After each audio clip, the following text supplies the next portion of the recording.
Congressman Meeks saying I picked him up in Florida. We had an event yesterday in Florida, and I was introduced by the youngest elected official in Florida, a 26-year-old deputy mayor of the town where we had our fundraiser. I want you to read what he said. This is the young people of America who are thinking about this election.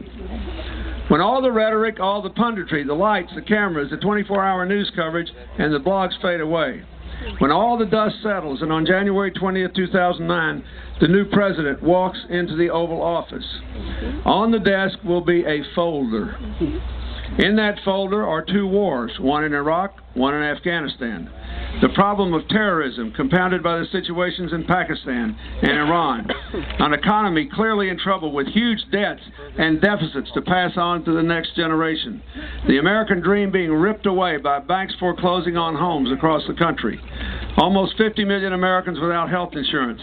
The American dollar virtually worthless outside this country. A list of allies few and far between.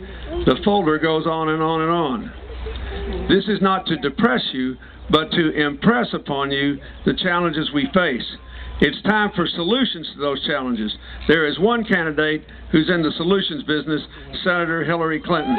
That's the argument. Now, I want you to think about this.